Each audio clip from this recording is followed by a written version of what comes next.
बात है। 1998 में जिस तरीके से भाजपा लड़ी थी और 2002 में कमल खिला था, क्या वो काल दोहरा पाए?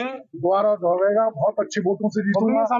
मुझे हर समाज का, हर वर्ग का, यादव समाज का, सब हर समाज का मुझे बहुत बहुत समर्थन मिल रहा है। किस तरीके से करहेल का चुनाव देखें, क्योंकि उस समय जब दौर था वो परिसीमन की व्यवस्था की गई, परिसीमन तो जानबूझ के बिगाड़ा गया था, मगर मैं दोबारा यहाँ से विधायक बना तो यहाँ घिनौर विधानसभा का फिर पुनर्गठन हुआ। संजय जी, आपके साथ में कुछ समर्थक कह रहे थे क्या घोसी कमरियाबाद इस बार चलेगा? तो जनता निर्णय करेगी उसके लिए। शुक्रिया। कठिन प्रयास के बाद आपके सहयोग से आज प्रत्याशी को टिकट मिला। कठिन प्रयास आपने प्रयास किया? किसी का कोई प्रयास नहीं, भारतीय जनता पार्टी का अपना निर्णय है। काफी सोच विचार विमर्श के उपरांत प्रदेश की सारी टिकटें भारतीय जनता पार्टी ने सारे समीकरण बिठाते हुए जिताऊ प्रत्याशियों को उतारने का काम किया है। और मैं समझता हूं कि बेस्ट परफॉर्म हमारे प्रत्याशी सभी करेंगे और करहेल विधानसभा क्षेत्र के जो प्रत्याशी घोषित हुए हैं बेस्ट परफॉर्म करते हुए जनता का आशीर्वाद, जनता का स्नेह, जनता का प्यार दुलार मिलेगा और निश्चित रूप से हमारे प्रत्याशी के नेतृत्व में करहेल में कमल खिलाने का काम हो सकेगा। आप लंबे समय से यहाँ पे विधायक हैं, मंत्री भी हैं, आप जनता से मिलते हैं, उसकी समस्या समाधान करते हैं। विधायक को प्रत्याशी को अपनी टिकट दिलाया, उसके बाद में क्या रिएक्शन है? देखो ये आप भौगोलिक दृष्टि से आप बहुत बेहतर जानते हैं कि करहेल विधानसभा बहुत पुराना करहेल नहीं है। नए 2012 के बाद नए परिसीमन के बाद करहेल में घिनौर विधानसभा क्षेत्र का बड़ा हिस्सा है, जिससे 2 बार हमारे प्रत्याशी की मां एमएलए रही, 2 बार हमारे प्रत्याशी के ताऊ एमएलए रहे, 2 बार मैं एमएलए उस क्षेत्र से रहा। अंतिम जब तक ये परिसीमन हुआ तब तक मैं एमएलए था। अब परिस्थितियां बदली हुई हैं, जनता का सोच बदला है। भले ही अब लोकसभा चुनाव की आप बात करें, लोकसभा के चुनाव में जिस तरीके से 400 पार के नारे को लेकर के दिग्भ्रमित करने का काम इन्होंने किया था इंडी गठबंधन के लोगों ने कि ये 400 पार इसलिए मांग रहे हैं कि संविधान बदल जाएगा, 400 इसलिए मांग रहे हैं कि आरक्षण खत्म हो जाएगा। ये जनता को धोखा देकर उन्होंने समर्थन ले लिया था।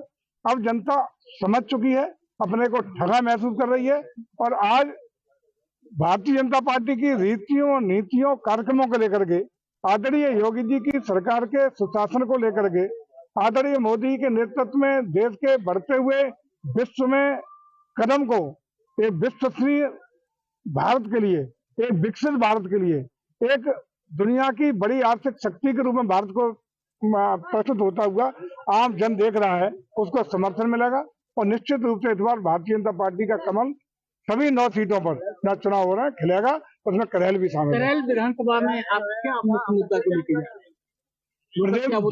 प्रदेश के मुद्दे हैं वो हमारे मुद्दे हैं, देश के मुद्दे हैं वो हमारे मुद्दे हैं। आदरणीय मोदी जी और योगी जी के नेतृत्व में जो मुद्दे हैं, सबका साथ, सबका विकास, सबको न्याय, सबको सुशासन के साथ हम आगे बढ़ेंगे। और हमें लगता है कि हर वर्ग, धर्म, जाति के लोगों का समर्थन, सहयोग और आशीर्वाद हमारे प्रत्याशी को मिलेगा।